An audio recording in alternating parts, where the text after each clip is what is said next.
All right, it is December 10th, 2020. We want to welcome you all in to Coronavirus Inside the Arizona Numbers, where we take a closer look at the data coming out of Arizona so that you can make the best decisions for your family and their health.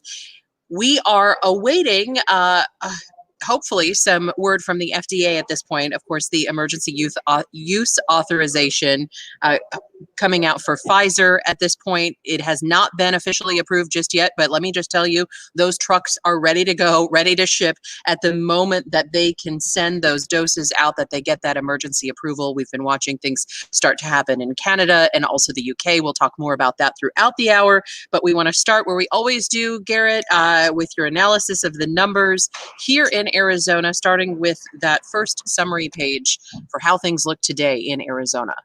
Yes, so let's start at the summary page. 4,928 cases today, just under 5,000. This is the seventh highest report that we've had throughout this entire pandemic. Now what we're looking at is basically of the top 10 reports, daily reports we've had, 9 of them have come in the past 3 weeks.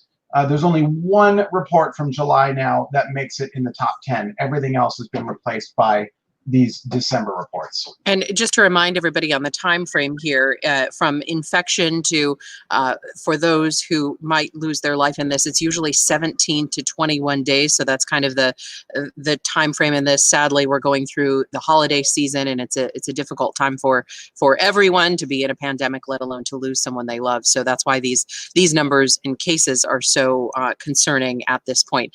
Garrett, when we split it into counties, how are things looking? When we look at the counties here, we see pretty much what we'd expect to see. About 24, about 50% or so of the cases have come from Maricopa County. 31 of the deaths. I should actually point that out. We didn't point it out. 73 deaths reported today. 31 of those deaths came from Maricopa County. We look at some of the other counties that are having that are sort of insubstantial right now. We have 130 in Yavapai added today, no deaths. In Navajo County, 154 with 3 deaths. In Apache County, 143 with 3 deaths. In Yuma County down here, 312 with 2 deaths. Pima County, 866 with 16 deaths. So that's sort of what we're looking at with some of these counties here. So the big concern right now, of course, remains our hospital, both staffing and the beds. Do we have enough of each of those? And I know that we had a sharp increase in the number of ER visits over the last 24 hours. Let's get into some of the hospital numbers right away, because I know people are already putting their zip codes in the comments, and we will definitely get to that and walk you through your zip codes in just a moment. Okay, and I see someone saying 73 deaths. Stop lying. I am not lying about that. It's on the DHS site, Susanna. It is not what happened today. Just so everyone knows, Susanna, this is not something that happens in one day. This is something that happens over the course of about 15 days or so. And I'll show you what that chart looks like a little later. But that's how that works. We're not looking at sort of what happens in 24 hours. Yeah. Yeah, and then now let's look at the ICU numbers really quick, because we did hit another sort of milestone today. We do have ICU for COVID is now 799, 46% of all licensed beds, and the ICU that are non-COVID are only 46%.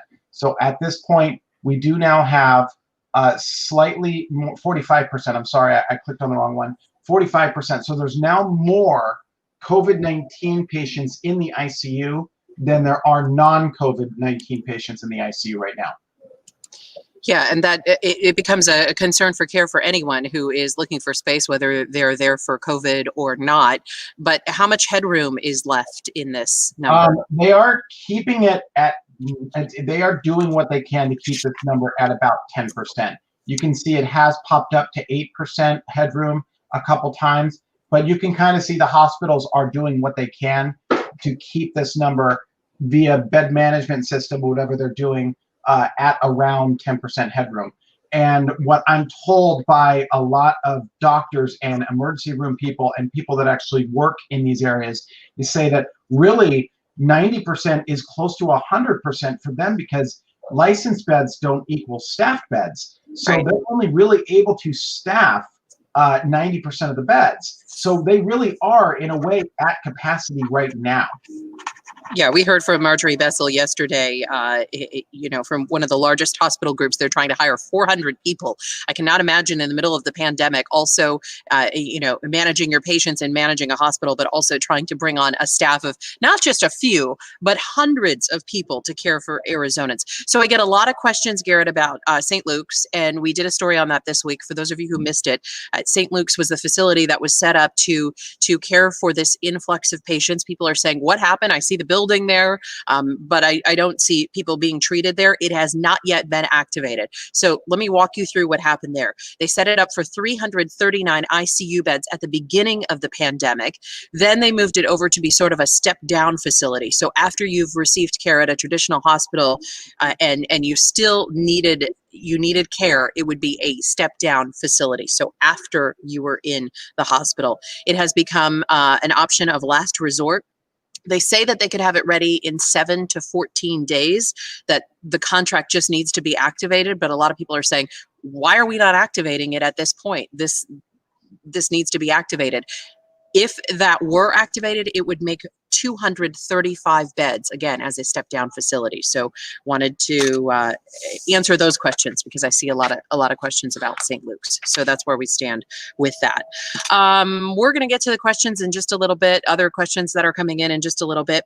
Garrett, walk us through any other hospitalization numbers that we need to know today. Yeah, I do need to point out the emergency room numbers, because we were talking about how this one is a bit of an easier metric. And we had seen it fluctuate a lot. It had been down for a while, but you can see today we are now looking at now this is COVID-19 hospital visits to the emergency room. This isn't a bed, this is a visit. So in many ways, this could be, this number is also could be people who have been to the emergency room multiple times. It could be people who have fairly moderate or mild symptoms. We just don't know. We just know that they had enough symptoms to indicate to the hospital that they were COVID-19. And you can see this number is at the highest it's ever been at 2166 today. Okay. Let's move on to, we've got so much to get to today. I don't want to rush everybody through this. We can come back to other questions if we have time in the end, but I want to move on to how things look county by county, Garrett. And it's a page that we looked at often as the closures were coming into play in July. And then as some of those were lifted, we have not visited this site for everybody on here in a while. But the conversation has been there around this, because we're seeing those CLI numbers, one of the key metrics in all this, rise. So does that mean counties will begin shutting down again? We don't have indication of that. What we have learned from local leaders is that they want to work with businesses on an individual basis. So we do have 3 counties, though, Garrett, that are all already in the red as of today, December 10th. So, and this has a lot to do with what's called the COVID-like illness syndromic surveillance system. So this is a regional algorithm that is put on what's this hospitals use a different regional sort of boundaries than, say, the counties. There's like, for example, there's areas, and I'll sort of go through this a little bit. So there's areas of the state where the CLI is higher than they are in other places, and that is what's caused counties to be thrown into the substantial category, because they've already been substantial in the first 2. They were just waiting for that 3rd category. So you can see this is Arizona as a whole. You can see our syndromic surveillance systems at 9.4, just under the 10%, which means if things continue on a similar trajectory of where we are now, we will likely be in substantial statewide in the next 2 weeks. But let's go through some of these. We're going to start. So this page that you're showing us, that is the statewide look. That's how, when we factor everybody in together, we're currently in that moderate category. Yes, because of our CLI is still under 10%. But let's look at some of these counties. I'm going to start with Yavapai, because they're in an area with a higher syndromic surveillance. You can see their syndromic surveillance is at 13.8. It was at 12.2 last week. So this county is now considered a substantial transmission category. If we go to Coconino CLI is actually high as well. However, they have a lower percent positivity for the week of November 22nd. So they remain moderate at this point, because of their testing has been, their positivity rate has been down. That's why that county is not in the substantial category. But here we are in Navajo County. We're still in the same hospital region, and that's why our CLI doesn't change. 13.8, you can see Navajo is now in the high transmission, and so is Apache County, because they're all in the same transmission regions. And then we also have, for example, we go down here to the southern part of the state. You can see that while Cochise County is considered moderate right now, they are above for 1 week the CLI of over 10%. So if that continues for next week, Cochise County will also be put into substantial transmission, and so will Graham, and so will likely Greenlee, because these are all in the same region. Right. Gila, I think, is in Maricopa's region, so no, Gila is still under. We go to Santa Cruz, you can see they're in that region, that hospital region at 10.3. They will also, so basically the entire east side of the state is going to be in transmission substantial, including it looks like Pima as well. Now, Yuma County is in a different hospital region that includes Imperial County and some other places in California, and so that's why they're at 8.9. But look at their positivity rates, 27.2 in Yuma County. I mean, it's off the charts right now, higher than it's ever been. And then La Paz County, same hospital region, but lower percent positivity right now, is a very small county. Look at Maricopa County really quick. This is the 9-point CLI region. You can see Maricopa County qualifies still with a percent positivity rate, but is still under what it would need for its CLI to be put into substantial transmission. So it doesn't look like Maricopa County is going to be in that substantial transmission till at least 2 weeks from now. And again, that's at least 2 weeks. I don't know if it's going to happen. This is all based on what the trajectory could be, but that's what it looks like it could be. Okay, so I want to show everybody where they can find this. I know we have a lot of people who are business owners who are watching from different areas of the state, and this is on the Arizona Department of Health website. See that pull-down menu on the left, workplace and community locations.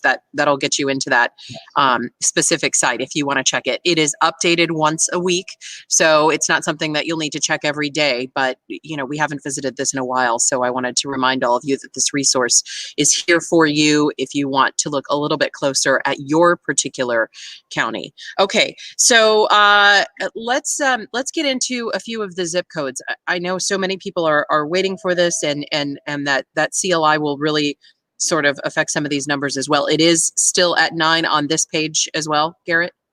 I'm going to start really quick somewhere else before I go into zip codes. Okay, I'm going to start at my map. Oh, this is so great. This is helpful. I'm going to start at my map because it gives a better idea of what. Oh, sorry. This is the shoot. Sorry, this is the school district map. Let me get the zip codes up really quick. My apologies. I had the wrong one up. That's okay. 1 second. Will only take a second to get it up, and then I can bring it back.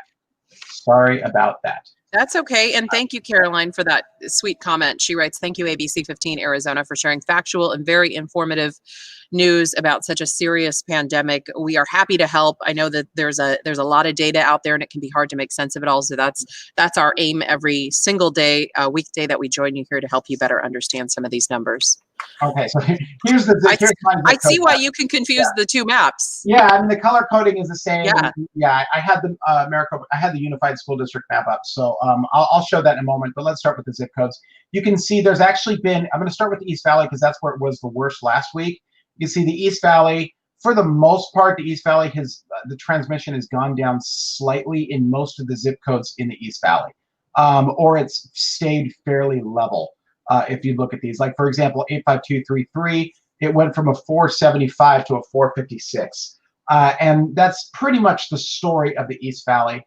You can see some of these others in the Northeast are also going down right now. The transmission 288 to 285 and 85032, and some of these are going, again, they're going up slightly, but we're not seeing any doublings or anything like that. We do have two zip codes, 85353. That is at 673 right now with a 21% positivity rate, and 85305 that's at a 637 with a 24 positivity rate. So those are, as far as Maricopa County's numbers are concerned, the highest per capita zip codes in the state, right, or in the county right now.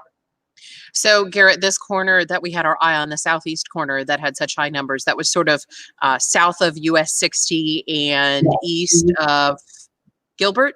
Yes, this whole area that I'm sort of circling right now. Like if you draw a line right here at the 87, which would be it'd be Country Club. This would be Country Club right here. So if you kind of draw a line there and then you go to the 60, you can see all of these zip codes right here and where they are. And at one point, this was, I mean, it still is fairly high transmission, don't get me wrong, but at least it does appear to be leveling off in that area. It's no longer growing at a large rate, if you will.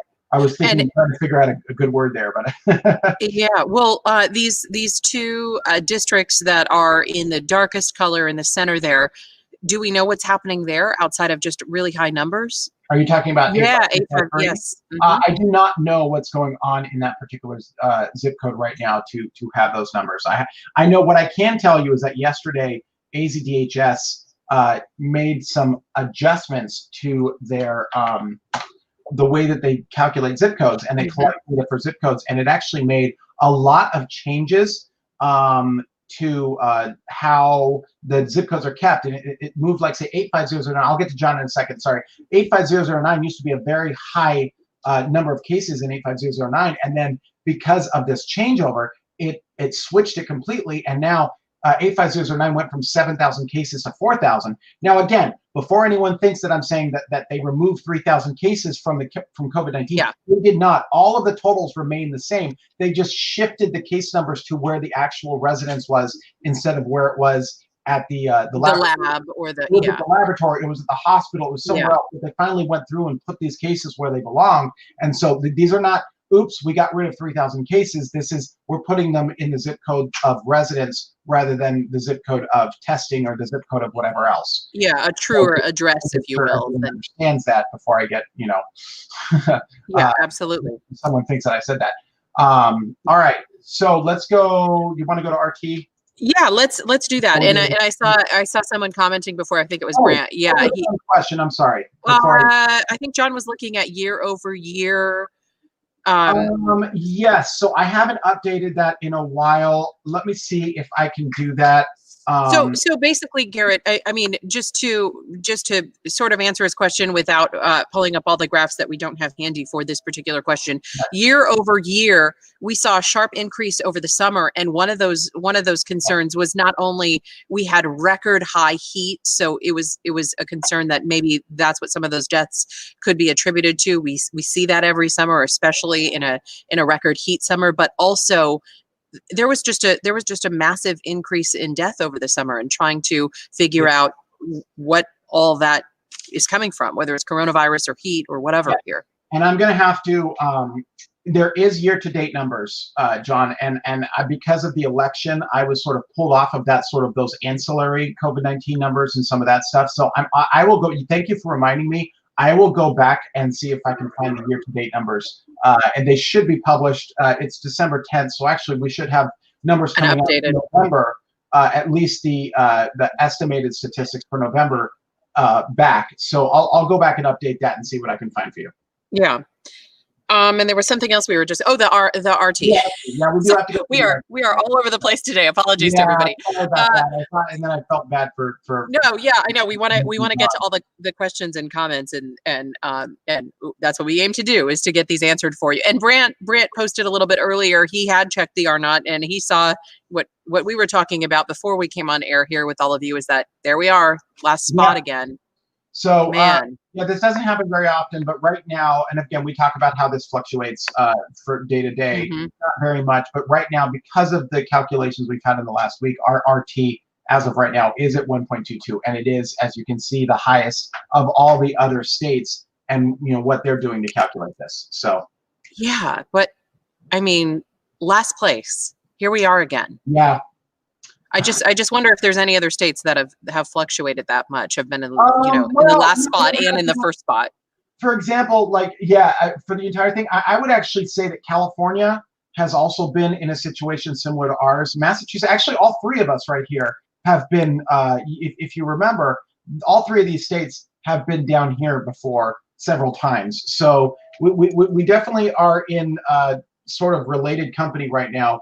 Not that California is obviously the biggest state, but sort of the slightly larger states, and what's happening and how these RTs are being calculated. So that's where we are right now. You can see on the green side of of these numbers, you can see most of these are Midwestern states. You do have some others like New Jersey is right there, and New Mexico, our neighbor, is in the green right now. But other than that, most of those are Midwestern states, which you would somewhat expect because they got hit, based on their size, they got hit a little earlier than we did with the just the region and the numbers that they've had. So I can see where they would be calculating in the lower numbers right now. Yeah.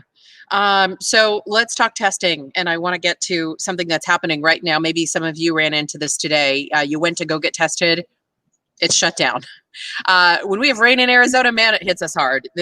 Two testing sites for ASU were rained out.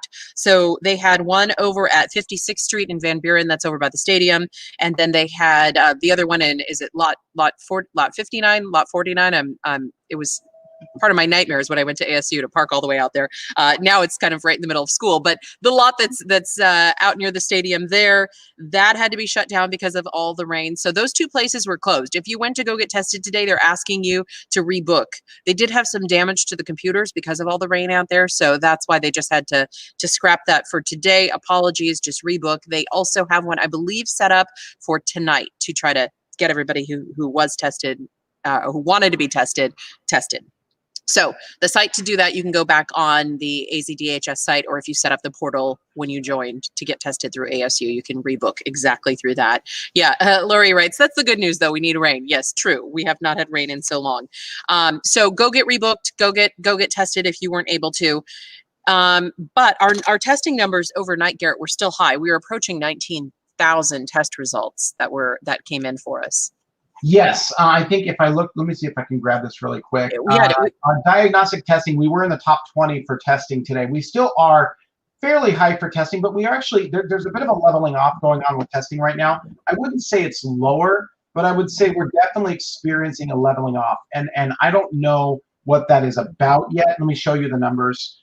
This is the reported graph for PCR tests. And you can see right now, we hit a reported high about 2 weeks ago, and we are slightly lower than that. But again, this is very slightly, but you can definitely see there's a pattern in these numbers in that they are going down ever so slightly. If I go to the epi curves, and let me just, so I can, since I'm on this page, I can also sort of address Susanna and her question as well. This is our testing for the epi curve. This is day of collection, and you can see we had a pretty massive dip in tests that were done on Thanksgiving weekend, obviously, and then obviously it shot right back up. Slightly lower, though, than when we reached our pandemic highs about 3 weeks ago. And to look at these, to interpret these charts, the blue is what was added today. So you can see a lot of tests were added about 3 or 4 days ago. When we look down at the death numbers, when we're talking about the 72, this is what it looks like. You can see these light blue numbers. Deaths were added all the way back even into October, but the majority of them have occurred about 3 to 4 weeks ago. And Garrett, I'm seeing so many questions coming in. I want to get to all these. We got to get to the zip codes too. So let's move on to the zip codes. And as you're pulling that up, I'm seeing some breaking news coming in. Nope, the meeting's still going on. I want to update you in real time as soon as we hear about the Pfizer vaccine. I'm trying to multitask today and keep you all updated. Really, this conversation's been going on for 7 hours now about whether this should be approved. One of the things that they're pushing back for is that they want real-time data to be released. So things like when we saw those 2 people with an allergic reaction in the UK, or any adverse effects from this, they want that to come out in real time so people can make the best decisions about the vaccine.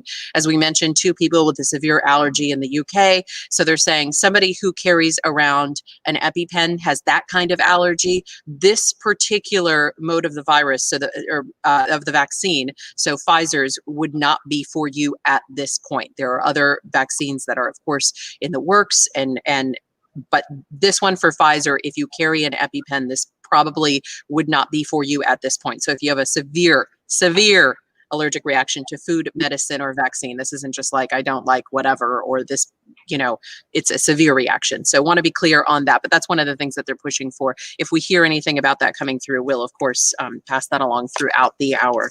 All right, so should we get to the zip codes, Garrett?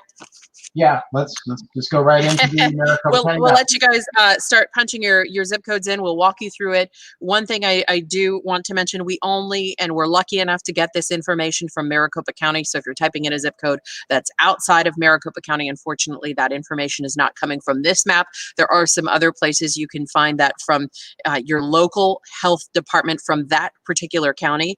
But with that said, let's get to some of the numbers coming in, Garrett. So just really quick, I'll go through these really quickly. As you can see, substantial transmission in every city jurisdiction except for Gila Bend. We go to the unified school districts really quick. All substantial transmission except for this one right here, Wickenburg. Deer Valley, I saw someone ask for that. It went up from 285 to 353. What I saw that the pattern in increases for all of the districts was about 60-40. 60% of everything increased, about 40% didn't. It went down a little bit. So that's what we're seeing here. When we look at these down here, 565 to 551 in the East Valley, Queen Creek Unified. We look at Gilbert, 512 to 488. Again, a lower rate there. We can see there's sort of these shifts where now there's increases in the west side than the east side. I know a couple of weeks ago we were talking about how the shifts were happening in the east side, and now it seems to be more the increases on the west side. All of the high school districts are increased again, but 60-40 on the numbers. And then the elementary school districts, if I didn't go to that, most of them are insubstantial, except for some of the very rural districts. And you can see, oh, sorry about that. That's my fault. That's okay. And then we go to, like, say we take Tempe, or Kyrene, I'm sorry, Kyrene Elementary from 333 to 382. Now I got to go through these zip codes. So let me just get to zip codes. So that's a lot of zip codes. Okay, let me see. I'm going to see where I can start with. There's so many of them. 85085. Just keep plugging them in if I don't get to them, because a lot of them went through. So 85085. This is a Phoenix zip code. It went from 297 to 374. You can see pretty large, pretty decent increases in this particular. Percent positive really went up. Yeah, that and this is a North Phoenix zip code as well. 85282. 85282 is in Tempe. It went from a 326 to a 321, so slight decrease in that zip code. 85286, sorry, 5286. 85286 in Chandler went from a 472 to a 455, so again, slight decrease in that zip code. 85041. 85041 in Phoenix. This is an is this an out? No, this is a Levine, like near Levine, and this 20%. one 392 to a 385, but a 21% positivity rate on that. So very high right there. 85048. 85048. This is an Ahwatukee zip code. 317 to 412. So it did grow in Ahwatukee, or at least in 85048. 85201. 85201 out here in the East Valley. 455 to 487 is that number. Slight increase for 85201. 85138. I do not have that. I'm sorry. Oh, I'm not being too good at clicking today. 85207. 85207. This is an East Valley zip code as well, and this is 395 to 366 with a 13% positivity rate. Slight decreases in that zip code. 85. I don't think I have Marana. I'm sorry. 85204.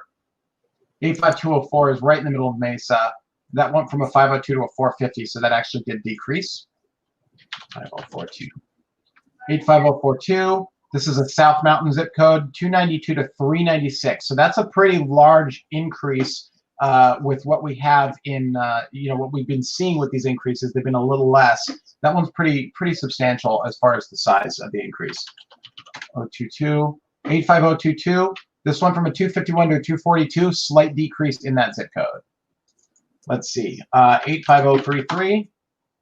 85033 went from a 363 to a 461, so about 100 per capita increase in that zip code. Pretty significant for what we're seeing right now. 5395.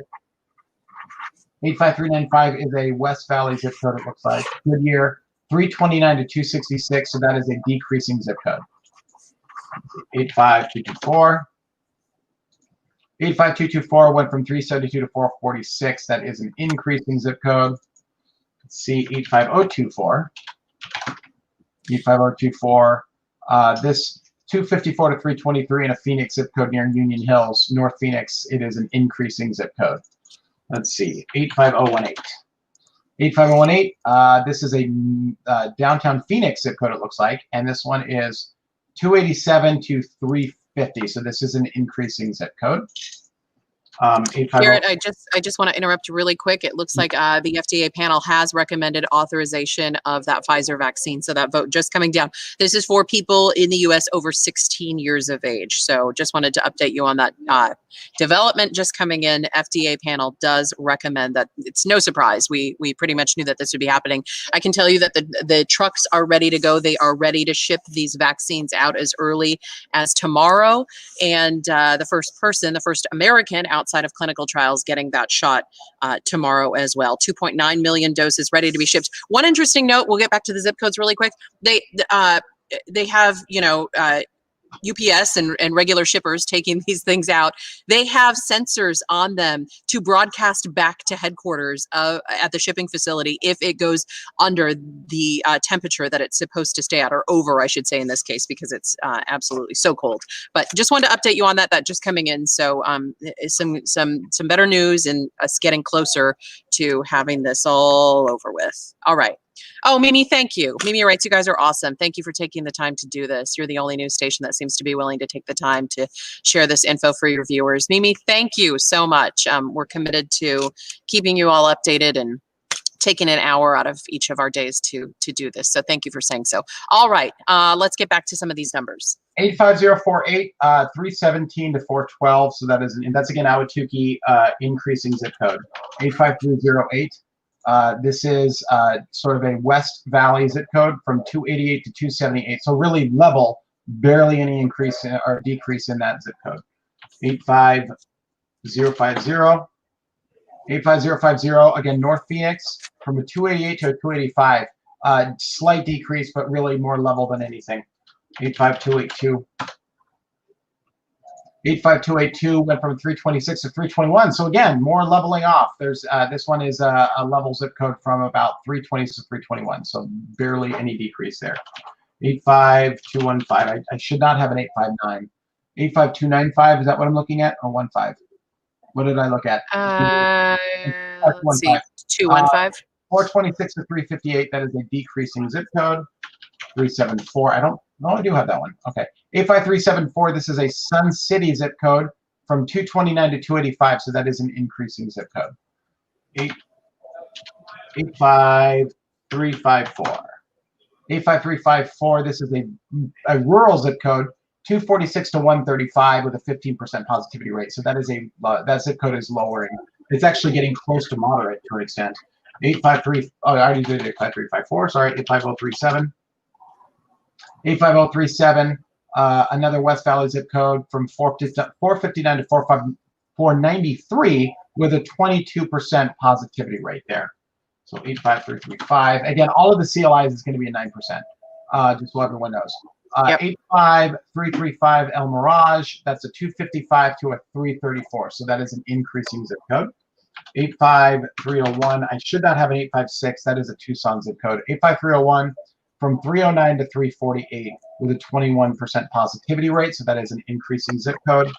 306. I already did 85048. It is increasing. 300 to 320. Slight increase. 5-point increase on a percent positivity, but the per capita rate is only just a slight increase. 85022.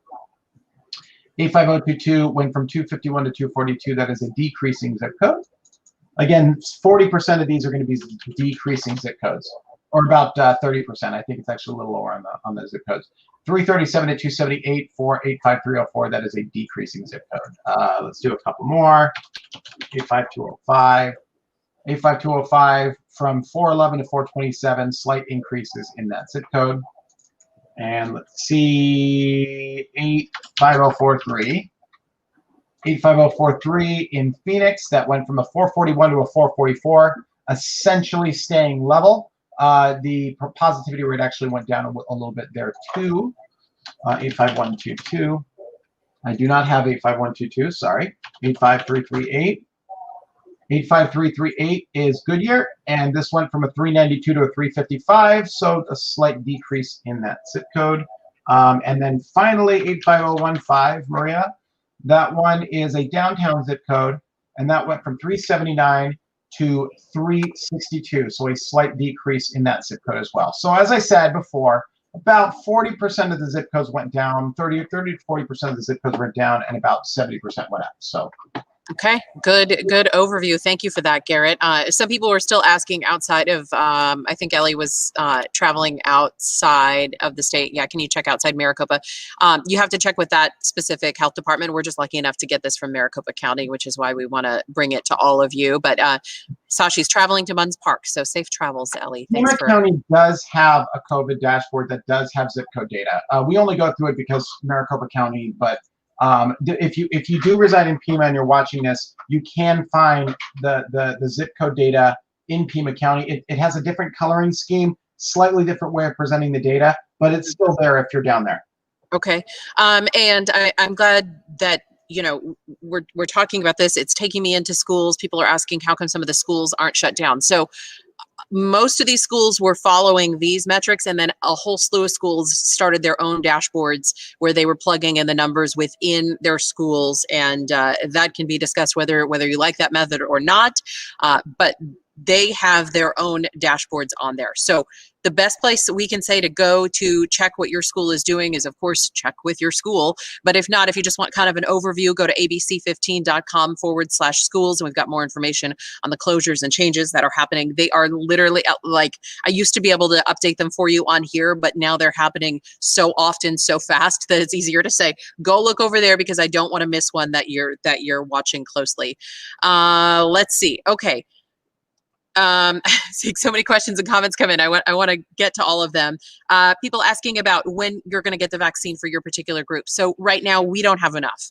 The vaccines, just in short, the vaccines that are coming here to Arizona are about 383,000. That is less than we hope to get here in Arizona. We have 47,000 doses coming to Maricopa County, and these should ship out. They should now be here by Monday at this point is what they're kind of looking at. Pima County is going to get 11,000. So this is in that first batch. The other counties, you're not getting any just yet. That's going to come the week after. It's going to go to all 15 counties, 4 tribes, and then the CDC pharmacy partnerships that we've been telling you about, that happening in week 2. So if you're saying, I want to get in line to get a vaccine, they haven't even put out information on how the rest of us, if you will get a vaccine. That is still weeks, if not months out. For the average American, this is not going to happen until the spring. So right now, these updates that are coming in are for healthcare workers, and we don't even have enough for our healthcare workers in long-term care facilities. So these are the first numbers, 47,000 and 11,000 that are literally getting on the trucks as we speak, now that this has come through. So 2.9 million doses to be split for the entire United States. So I had a conversation with the White House this morning on this Operation Warp Speed. And yeah, we were talking about how they were hoping that we're looking for the FDA approval today. And as you said, all of these vaccines that are being distributed are going first. To the states are basically helping to prioritize this in partnership with the government, the federal government. right. But really, it's those long-term care facilities, the high-risk individuals, the frontline workers. That's where they're going first. They were hopeful. The person I talked to was very hopeful that that most Americans will start to be able to get some sort of semblance of life back in March or April. They said they want to get 100 million vaccines out by March or April. So that's really what they're looking for, is that March-April timeframe. At least that's their sort of hopeful timeline that they'll start to get it really out to the masses here. And isn't this such a weird place to be in, feeling wise, if you will? Because here we are watching these high numbers come in. We're having this hopeful news from the FDA, this hopeful news about the vaccine, and it's kind of like this smack of reality, if you will, when you're hopeful about the vaccine, and then you're seeing these really tragic numbers right now. It's just this odd sort of rejoice yet still in the sadness of how much loss of life we're experiencing at the same time. The one thing I will note, and Garrett, we've talked about this briefly, and now some hard numbers behind that, or at least what people are saying when they're being surveyed. 61% of Americans are now willing to get the vaccine. That is up week over week as they do these polls. Only 33% at this point are saying no. Now, obviously, we talked about some of those groups who are being advised not to get this particular vaccine, but then next week it seems as if Moderna's will be sent through the FDA and hopefully having approval at that point too. So the trust is growing, if you will. Yeah, it's a Pew Research survey you're referencing. It was done in November, and it went up from 51% to 60% said that they would get the vaccine. Yeah, and then I always say it wrong. Quinnipiac. Quinnipiac. Quinnipiac, thank you. Yeah, yeah. I have to put the pronunciator in. The Quinnipiac poll that came out today was 61%. So we're watching this climb up. So at least from poll to poll and from time to time, the trust is building. So that's at least the better news in all of this, because obviously to get back to that normal sense of life that seems so far away, it'll be almost a year at that point. So, okay, let's see.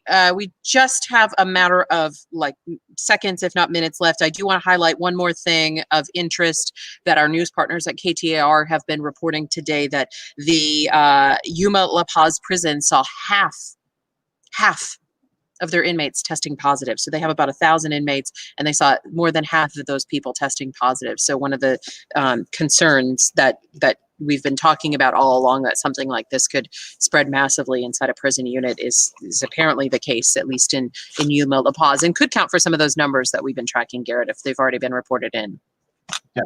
Sure. Okay, so tomorrow's Friday Eve. What are you going to be watching? Obviously, emergency room department visits. That's where that's going to go. All these hospitalization numbers. It's very important to watch where these are going. And I think that's really what it comes down to, is watching those emergency room department numbers. Now, we are seeing the very slight possibilities of maybe a leveling off in cases. This is an early indication, very early. It may not happen, but because of sort of the reports we've had with the last couple of days on cases, we are in the midst of what could be a leveling off. But again, we don't know that. That's just, we are early saying, hey, we can all be hopeful, possibly seeing a leveling off, but we don't know yet. Yeah, so we'll of course watch all the numbers. We're right here at the start of Hanukkah and Christmas right around the corner, and people getting together. I see Margaret's comment. I feel so defeated because of the EpiPen part, but I can't wait for my mom to get vaccinated. Margaret, what I can tell you is that is only at this point for the Pfizer vaccine. So we haven't yet seen that in other vaccines. So don't feel defeated is my point. Feel hopeful that some of these other vaccines are going to not have that concern. So that's just one. That's why everybody keeps working on a vaccine, and they don't just stop when they have one person come out with it. So if anything, don't feel defeated, feel hopeful, because we got a few more in line behind it. We got Johnson & Johnson and a few others. And besides that, we're so much farther down on the list for getting vaccinated that we'll get more information for you. We'll pass it along. So don't feel that way. I'm going to keep the hope going for you. All right. Vicky's asking, is this uptick part of Thanksgiving, Garrett? Yes. Yeah. Yeah. It is. Yeah. Then it has to be. I there's sometimes, it's hard to kind of gauge what's going on out there, but with such a very important American holiday where people sort of get together, there really is only one explanation on that, and it has to center around Thanksgiving. Now, the question is not the uptick, but how far does the uptick go?